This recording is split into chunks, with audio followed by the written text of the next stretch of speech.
So, andito nga tayo mga best friend sa Difun Quirino para personal na mapuntahan at masaksihan mula sa ating mga mata ang after effect ng nakakatakot na wildfire kagabi at amin ngang sinubukang alamin ang naging dahilan o sanhi ng wildfire na ito mga best friend. At ayon nga po sa mga tao dito sa Difun Quirino, nagsimula daw po ang sunog mula sa mga irresponsableng mga hikers na umakyat at tumambay sa kabundukan na nasa sakupan ng Difun Quirino mga best friend. Nasa kanila nga daw pong pag-alis ang mga taong ito na tumambay doon ay nag-iwan nga daw po sila ng mga ebidensya at bakas na sila ay nag-inuman sa lugar na yon at nakitaan din ng mga upos ng mga sigarilyo na isang dahilan upang magsimula ang nakakatakot na wildfire sa kabundukan ng Difun Quirino mga best friend. Kung ito man po ay totoo o hindi, ang mahalaga ngayon ay walang nasaktan na mga tao sa lugar na ito mga best friend. At sana matutunan po nating magdoble ingat at maging responsableng mamamayan mga best friend. Huwag po sana tayong makasarili, bagkus isipin din natin ang kapakanan ng ibang mga tao mga best friend. Salamat sa Diyos kasi walang nasaktan na tao at wala ding nasunugan ng bahay sa wildfire na ito.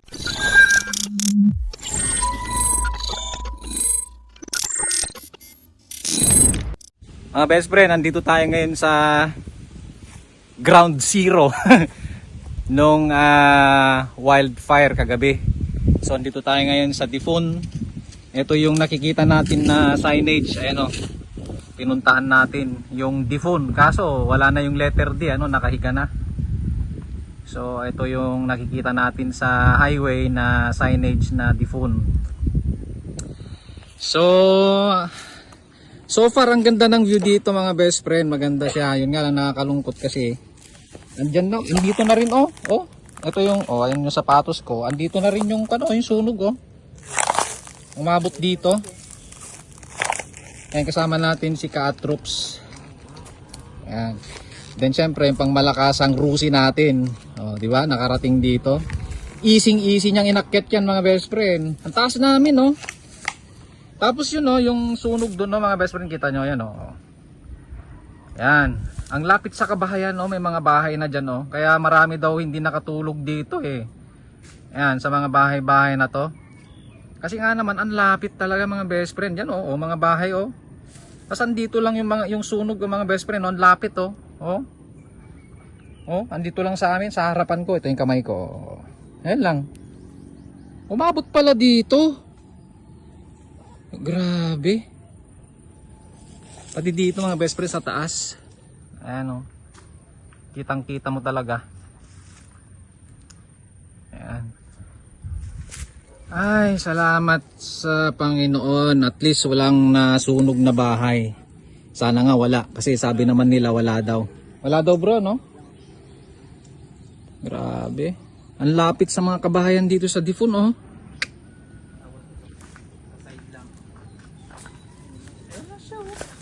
Umabot pala dito. umabot dyan bro.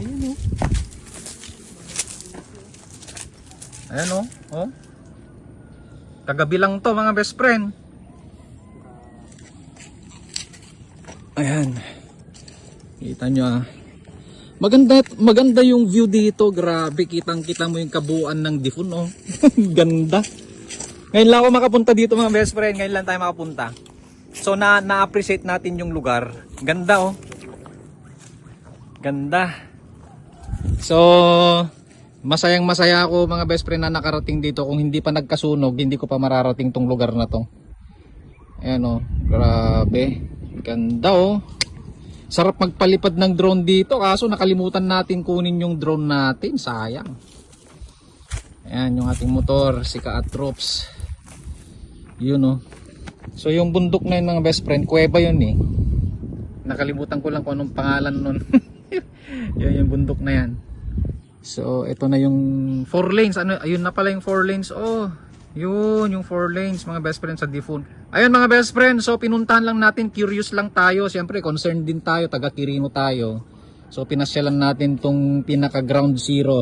Ground zero talaga Noong pong wildfire Ayan, nandito lang sa paanan natin yung tawag nito, yung bakas ng apoy. So ayan, salamat tayo sa Panginoon at namatay na yung apoy.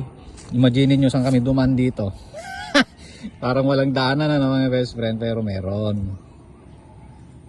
Yan kagandahan ng may motor tayong pang bundok, di ba? Oh. Pang forma na, pang bundok pa. Rusi lang sa kalam. Rusi lang sa kalam. Ano bro? Rusi lang sa kalam. Alright, so yun. Ayun lang mga best friend. At kung sakali mang umabot ka sa parte ng video na ito, ay maaari mo bang i-comment kung taga saan ka at kung taga rito ka lang ba sa Dipon mga best friend upang malaman ko din kung saan aabot ang video na ito. At kung sakali mang hindi ka pa nakafollow, baka naman. Ito pong Dipong kaibigan best friend Moto na nagsasabing, when you ride, live your pride at sa Diyos lamang umasa at huwag sa maling akala. Ingat tayo lagi mga best friend. And of course, sharing is caring. See you po in my next adventure.